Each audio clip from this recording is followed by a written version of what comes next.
The dust kicked up from the wagon wheels settled like a funeral shroud over the small frontier town of Cedar Creek. Margaret O'Sullivan pressed her face against the canvas cover, watching through a gap as the ramshackle buildings grew larger. Her parents sat rigid on the driver's bench ahead of her, their silence more damning than any words they could have spoken. At 22, she should have been mistress of her own home by now, surrounded by children and the warmth of a husband's love. Instead, she was being delivered like livestock to whatever man would have her, all because her womb had proven as barren as the drought-stricken fields back home. The shame burned in her chest like a hot coal. 3 years of marriage to Thomas Brennan had yielded nothing but heartache and blame. When he died in a threshing accident, his family had wasted no time in casting her out, declaring her cursed. Her own parents, desperate and facing another harsh winter with mouths they could barely feed, had seen opportunity in their daughter's misfortune. A widowed rancher named Jacob Hayes had sent word through the circuit preacher that he needed a woman to help raise his 5 children. The arrangement had been made with the cold efficiency of a cattle trade. Margaret clutched the small bundle containing her few possessions as the wagon came to a stop outside Murphy's General Store. Her father, Seamus, climbed down first, his weathered face avoiding her gaze. Her mother, Bridget, finally spoke, her Irish accent thick with guilt and defensiveness. "You'll make the best of this, Margaret Mary. Hayes is a good man and those children need mothering. Perhaps the Lord will see fit to bless you differently this time." Margaret bit back the bitter words that rose in her throat. She had prayed until her knees were raw, had drunk every folk remedy the old women suggested, had endured the pitying looks and whispered conversations that stopped when she entered a room. If fate had a plan for her, it was a cruel one indeed. The store's bell chimed as they entered, and Margaret was immediately aware of the curious stares of the handful of patrons. News traveled fast in small towns, and she had no doubt that her story had preceded her arrival. Behind the counter stood a tall man with graying temples and kind eyes, presumably Mr. Murphy himself. He nodded respectfully to her parents before his gaze settled on Margaret with something that might have been sympathy. "Mr. and Mrs. O'Sullivan," he said quietly. "Mr. Hayes is waiting out back with the children. Shall I fetch him?" Before her father could answer, the back door of the store opened, and Margaret caught her first glimpse of the man who would be her husband.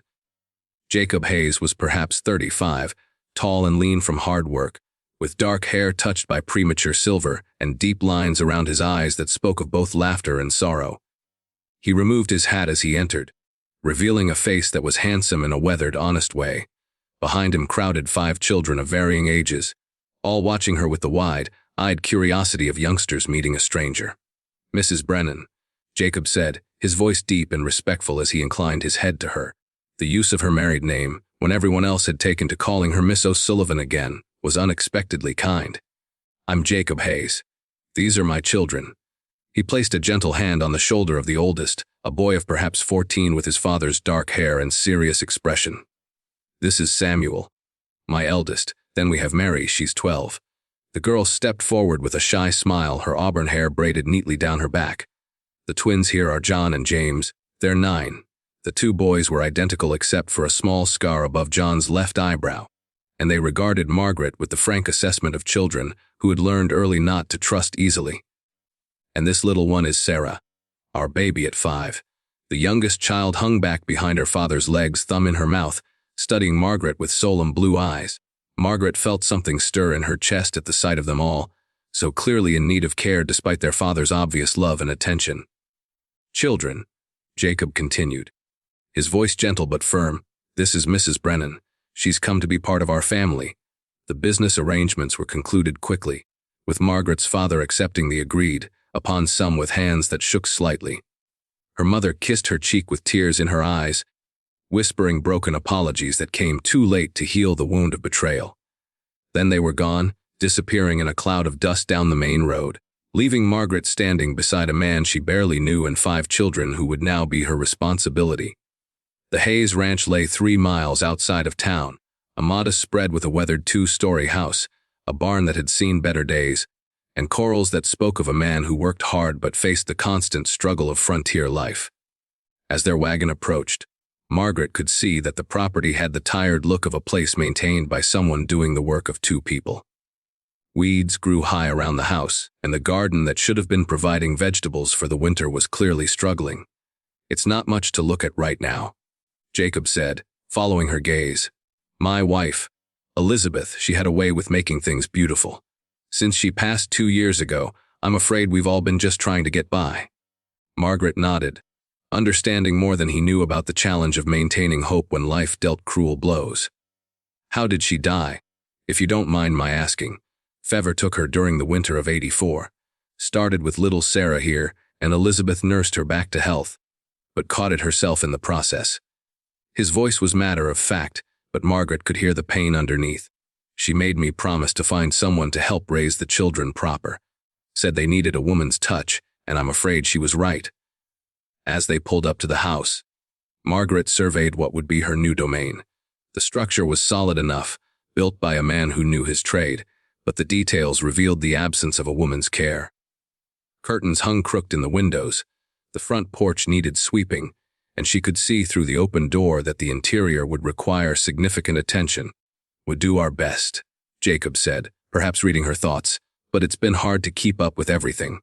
The ranch work takes most of my time, and the older children help as they can, but—" "You don't need to explain," Margaret interrupted gently. "I can see you've all been working very hard. Perhaps I can help lighten the load a bit." That evening, after a simple supper of beans and cornbread, Margaret found herself alone with Jacob on the front porch while the children completed their evening chores. The September air carried the first hint of the coming autumn, and somewhere in the distance, a coyote called to its pack. They sat in comfortable silence for a while, two people feeling their way carefully around the awkwardness of their situation. "I want you to know," Jacob said finally, "I don't expect— that is, I understand this arrangement isn't what either of us might have chosen under different circumstances.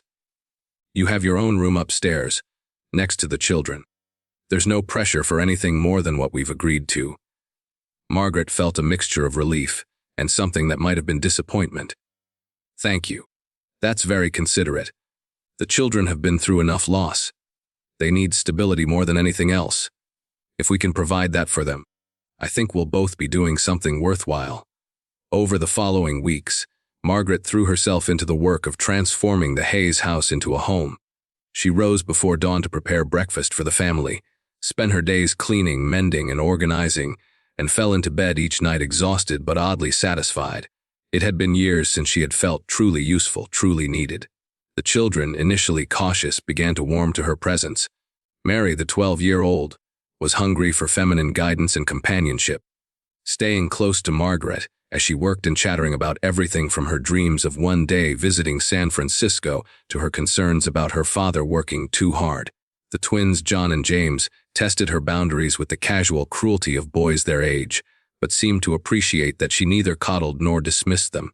Samuel, the eldest, remained politely distant, clearly protective of his family and uncertain about trusting this stranger with their welfare. It was little Sarah who proved to be Margaret's greatest challenge and ultimately her salvation. The 5-year-old had clearly been the baby of the family for her entire life, indulged by older siblings and a father who saw his late wife in her blue eyes and golden curls. She was not immediately impressed by Margaret's presence and made her displeasure known through a series of small rebellions, refusing to eat meals Margaret prepared, insisting that only her father could tuck her in at night, and generally making it clear that this interloper was not welcome in her mother's place. Margaret bore it all with patience born of understanding. She had lost her own mother at a young age and remembered the fierce loyalty she had felt to her memory. She also recognized in Sarah something of her own loneliness and confusion. The child was caught between needing motherly care and feeling that accepting it would be a betrayal of the woman she barely remembered. The breakthrough came on a rainy October evening when Sarah came down with a fever. Jacob was in town conducting business, and the other children were in bed when Margaret heard crying from the little girl's room. She found Sarah burning with fever, calling pitifully for her mama. Without hesitation, Margaret gathered the child into her arms, carried her to the kitchen, and began the process of bringing down the fever with cool cloths and gentle attention. Through the long night, Margaret held Sarah, singing the Irish lullabies her own mother had sung to her, stroking the child's fevered brow, and offering sips of cool water when she could take them. By morning, The fever had broken, and Sarah's eyes opened clear and bright. For a long moment she stared up at Margaret, and then, without a word, she wrapped her small arms around Margaret's neck and whispered, "Thank you, Mama Margaret." Jacob found them like that when he returned, Margaret asleep in the rocking chair with Sarah curled trustingly in her arms. Something shifted in his expression as he watched them, a softening around his eyes that spoke of recognition and perhaps the beginning of something deeper than mere gratitude. As autumn deepened into winter, the Hayes family settled into new rhythms. Margaret proved herself capable not only of managing the household, but of contributing to the ranch work when needed. She helped with the harvest, learned to milk the stubborn cow, and even assisted with the dangerous work of preparing for winter storms. Jacob began to rely on her judgment in matters both large and small, and she found herself looking forward to their evening conversations on the porch, when they would discuss the children, the ranch, and sometimes, carefully, their hopes for the future. The first real test of their partnership came in December when a blizzard struck the territory with unprecedented ferocity. Snow fell for 3 days straight, trapping the family in the house and threatening their livestock. On the second day, when it became clear that the animals in the far pasture were in danger, Jacob announced his intention to check on them despite the storm. "You can't go out in this." Margaret protested, staring out at the whiteout conditions. "You'll never find your way back." "Those cattle represent most of our investment," Jacob replied grimly, pulling on his heaviest coat. "If we lose them, we lose everything." Margaret watched him disappear into the swirling snow with her heart in her throat. She kept the children calm and occupied through the long hours that followed, but internally, she was in agony. Somewhere along the way, without her even realizing it, this man had become precious to her. The thought of losing him, of watching these children endure another devastating loss, was unbearable. When Jacob finally stumbled back through the door near midnight, half frozen and exhausted, Margaret's relief was so overwhelming that she didn't think before throwing her arms around him. For a moment, they stood locked in an embrace that spoke of fear survived and feelings acknowledged, before stepping apart with the awkwardness of people still learning to navigate their relationship. "The cattle?" Margaret asked, her voice not quite steady. "Safe enough. I managed to get them into the shelter of the North Canyon." Jacob looked at her with eyes that held a new warmth. "Thank you for keeping the home fires burning." Christmas that year was simple but joyful. Margaret had worked for weeks in secret, making small gifts for each of the children from scraps and saved money. She knitted scarves for the boys, sewed a new dress for Mary, and created a rag doll for Sarah with yarn hair and button eyes. For Jacob, she had mended his favorite work shirt and reinforced it with patches cut from her own petticoat, an intimately practical gift that somehow felt more personal than anything store-bought could have been. Jacob's gift to her was unexpected, a wooden chest he had crafted in his spare time, carved with intricate patterns and fitted with a lock.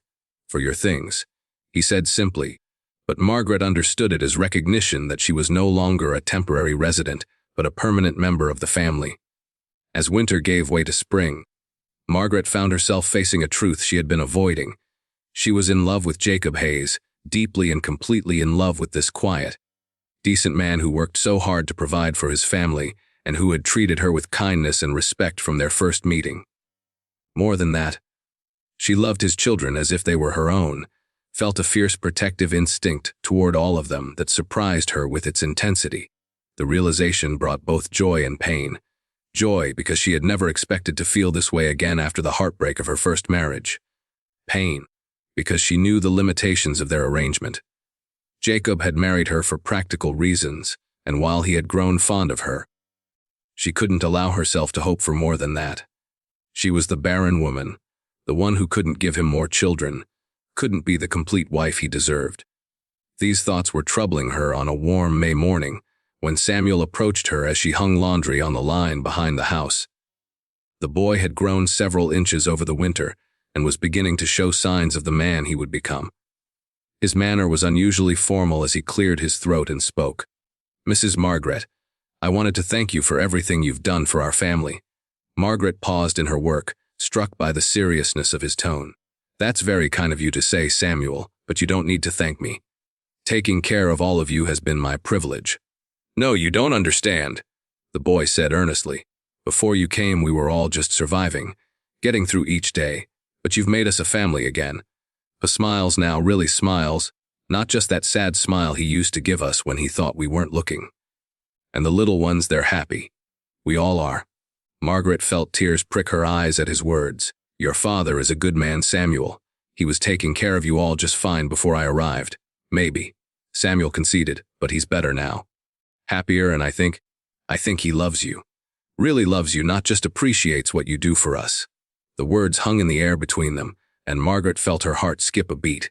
Samuel, I see how he looks at you.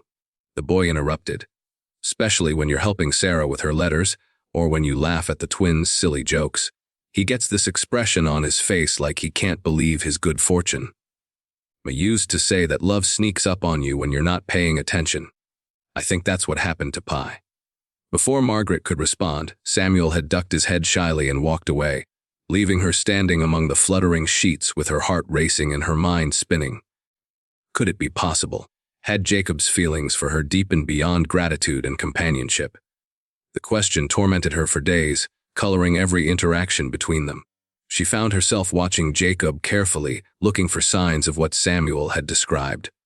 Did his hand linger when he passed her the coffee pot at breakfast? Was there something more than friendliness in his smile when he praised her cooking?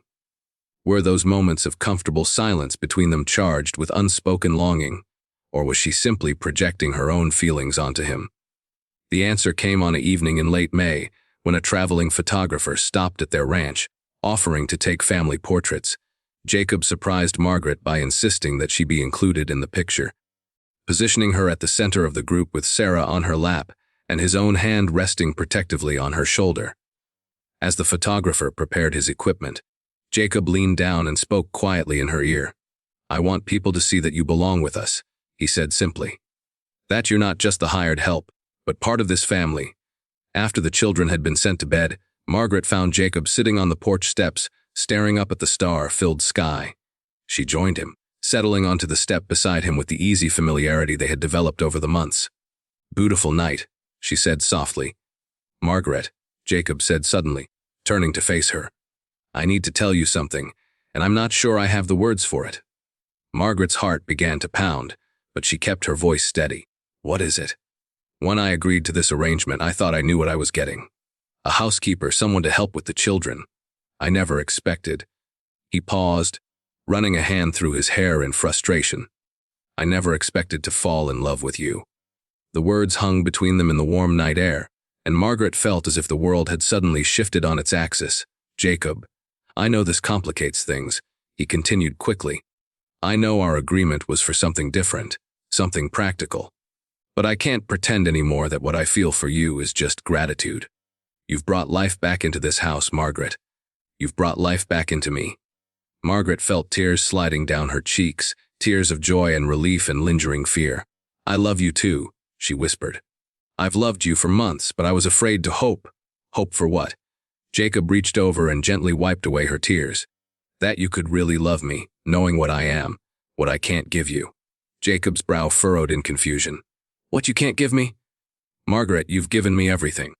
You've given my children a mother who loves them. You've given me a partner I can depend on. You've given our house warmth and joy. What more could I possibly want? More children, Margaret said, the words barely audible. I'm Barren, Jacob.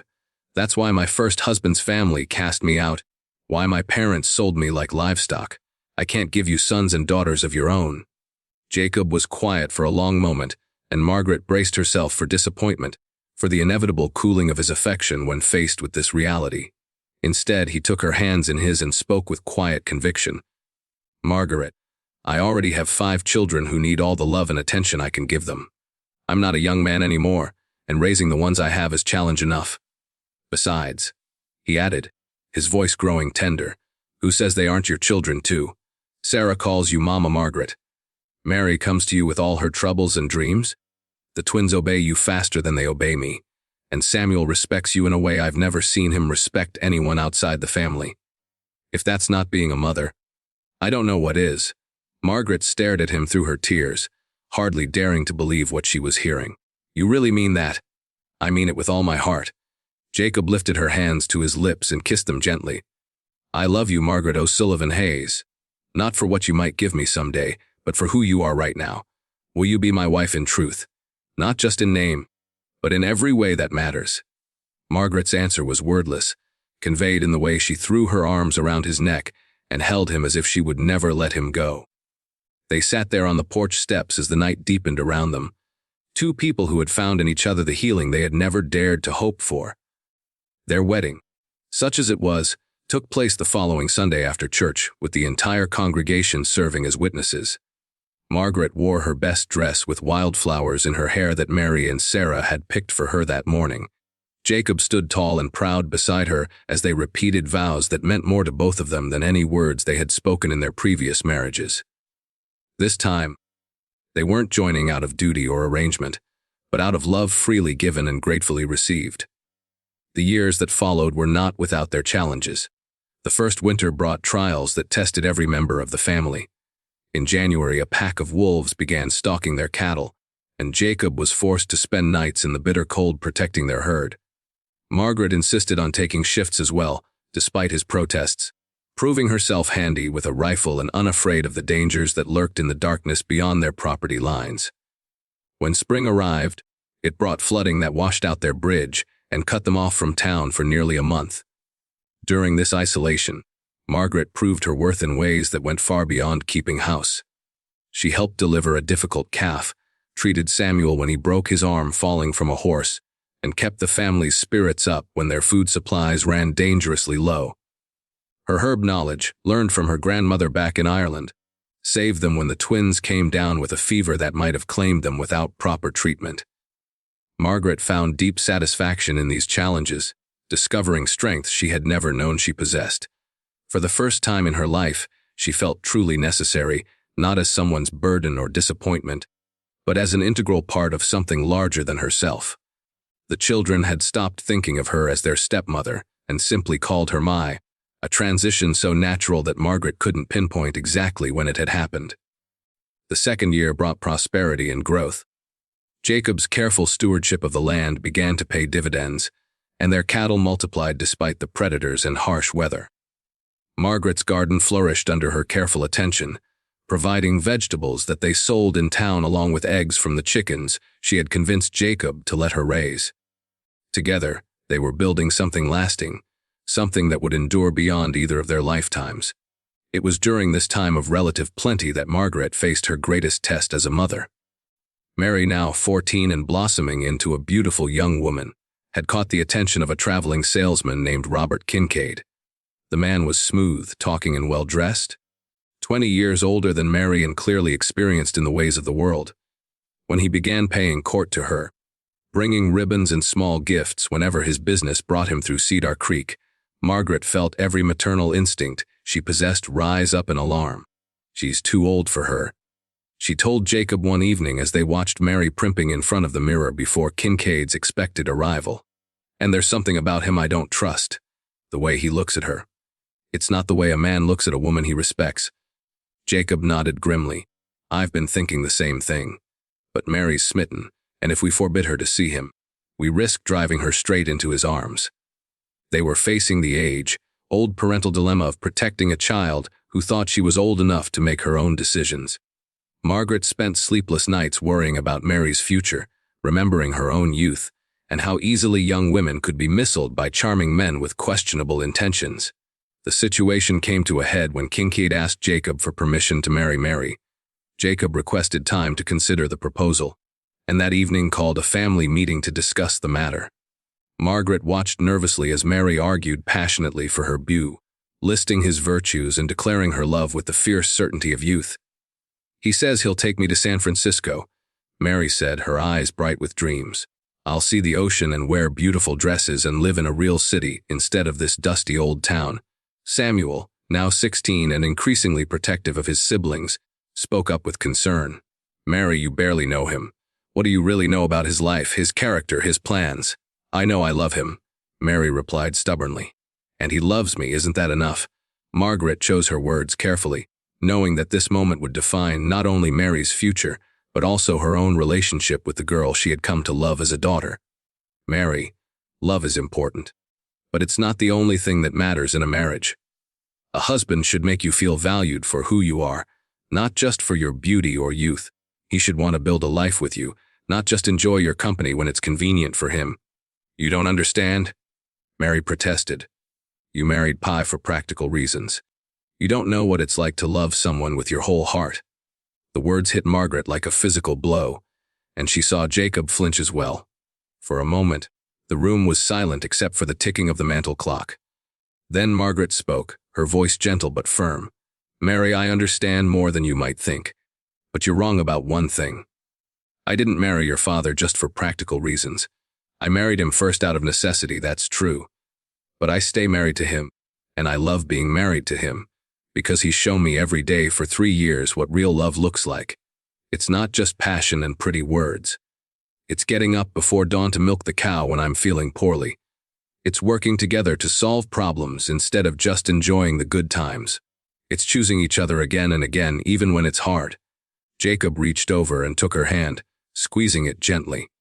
What your mother is trying to say, Mary, is that love that lasts is built on more than feelings. It's built on respect, on shared values, on knowing that your partner will stand by you through whatever comes. Over the following weeks, Margaret worked carefully to open Mary's eyes to the reality of Kincaid's character without directly attacking him. She encouraged Mary to ask him questions about his plans, his finances, his past. She arranged for Mary to spend time with other young married women in town, hearing their stories of courtship and marriage. Most importantly, she shared her own experiences, talking honestly about the differences between the infatuation she had felt for her first husband and the deep, abiding love she had found with Jacob. The truth about Kincaid came out when Samuel, acting on his own protective instincts, made inquiries about the man during a trip to a neighboring town. Kincaid, it turned out, had a wife and 3 children in Kansas, a detail he had somehow forgotten to mention during his courtship of Mary. When confronted with this information, Mary was devastated, but also profoundly grateful to the family who had protected her from making a terrible mistake. How did you know? She asked Margaret through her tears. How could you tell he wasn't what he seemed? Because I've learned to recognize the difference between a man who wants to possess you and a man who wants to cherish you. Margaret replied, holding the sobbing girl close. Your father taught me that difference. The incident brought Margaret and Mary closer than ever, cementing a bond that would last for the rest of their lives. Mary began to see Margaret not just as a stepmother, but as a woman who had earned her place in the family through love and sacrifice. The other children, witnessing how Margaret had protected their sister, embraced her completely as their mother, no longer making any distinction between her and the woman who had given them birth. As the seasons turned and the children grew, Margaret found her role in the family evolving and deepening. She became not just a caretaker, but a confidante advisor, and the emotional center around which the family revolved. When Sarah started school and struggled with her letters, Margaret worked with her every evening until the child mastered reading. When the twins began showing interest in different pursuits, John drawn to working with horses, James fascinated by mechanical things, she supported their individual interests while helping Jacob understand that identical twins didn't have to follow identical paths. Samuel, as he approached manhood, began coming to her with questions about girls, about life, about the kind of man he wanted to become. These conversations, conducted in the garden as they worked side by side, became some of Margaret's most treasured moments. She watched with pride as he grew into a young man of character and integrity, embodying the best qualities of both his parents. The ranch prospered under their joint stewardship. Jacob's expertise with cattle and land management, combined with Margaret's careful household economy and her expanding chicken and vegetable operations, gradually transformed their modest spread into one of the most successful small ranches in the territory. They added a new barn, expanded the house to give each child their own room, and even hired occasional help during the busiest seasons. But perhaps more important than their material success was the emotional prosperity they achieved. The Hayes home became known throughout the county as a place of warmth and welcome. Neighbors knew they could count on Jacob and Margaret in times of trouble, and the family's reputation for honesty and generosity opened doors and created friendships that enriched all their lives. One summer evening, as Margaret sat on the porch shelling peas while Jacob repaired a bridle nearby, she reflected on the woman she had become. The frightened, ashamed girl who had arrived in Cedar Creek 10 years earlier seemed like someone from another lifetime. That woman had defined herself by what she lacked, had seen her worth only in terms of her failures.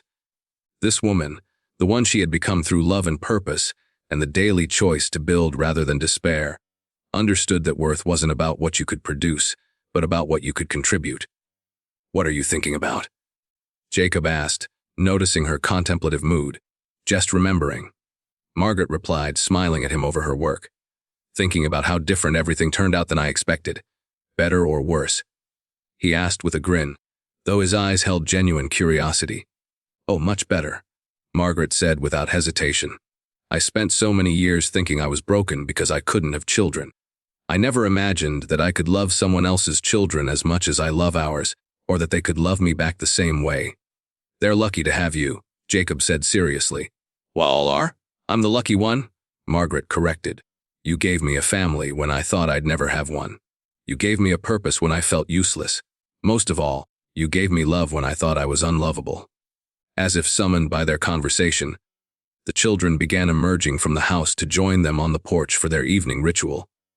Sarah, now 15 and growing into the beauty her mother had been, settled beside Margaret with her sewing. The twins, 18 and preparing to establish their own homesteads, brought their guitars and began the informal concert that had become their family tradition. Mary, home for a visit from the teaching position she had secured in the next county, carried her infant son, Margaret's first grandchild, a child who would know no other grandmother than the woman who had loved his mother like her own daughter. Samuel, married now and working his own section of the family land, arrived with his pregnant wife just as the music began. As Margaret watched him help his wife settle comfortably among the family group, she saw in his gentle attentiveness the lessons she and Jacob had taught him about what marriage should be. The music filled the evening air as 3 generations of the Hayes family gathered together. Margaret looked around at the faces illuminated by lamplight and realized that this was what she had been born for, not to bear children, but to be the heart of a family that had chosen each other. Her barren womb had been mourned as a tragedy, but it had led her to a different kind of motherhood, one that had multiplied her love rather than limiting it. As the evening deepened and the younger children began to yawn, Margaret helped clear away the dishes and settled Sarah and the twins for the night. When she returned to the porch, she found Jacob waiting for her, just as he had on countless evenings over the past decade. "Ready for another 10 years of this?" he asked, pulling her close as they watched the stars emerge in the clear desert sky. "Ready for 50 more, if we're blessed with them?" Margaret replied, meaning every word. They sat together in comfortable silence, 2 people who had found in each other's arms the healing they had needed most. Margaret thought about the woman she had been, sold by desperate parents who saw only her failures. She thought about the woman she had become, chosen by a man who saw her possibilities and loved by children who knew her worth. The night breeze carried the scent of sage and the distant lowing of cattle, sounds that had become the soundtrack of her contentment. Tomorrow would bring new challenges, new joys, new opportunities to prove that love creates its own abundance. But tonight, surrounded by the family that had grown around her heart like a garden around a well-tended seed, Margaret O'Sullivan Hayes was exactly where she belonged. In the end, the parents who had sold her as worthless had been wrong about everything that mattered. They had seen a barren woman where there was actually a mother waiting to bloom. They had seen failure where there was actually a different kind of success taking root. Most importantly, they had seen an ending where there was actually a beginning. The start of a love story that would be passed down through generations of children who would grow up knowing that families are built not just through birth, but through the daily choice to love, protect, and cherish one another. As the last light faded from the western sky and the first stars appeared overhead, Margaret whispered a prayer of gratitude for the circuitous path that had led her home. She had been sold for being barren, but a lonely cowboy with 5 children had chosen her for being exactly what his family needed. In making that choice, he had given her not just a new life, but the chance to discover who she had always been, meant to be a woman whose greatest fertility lay not in her womb, but in her heart.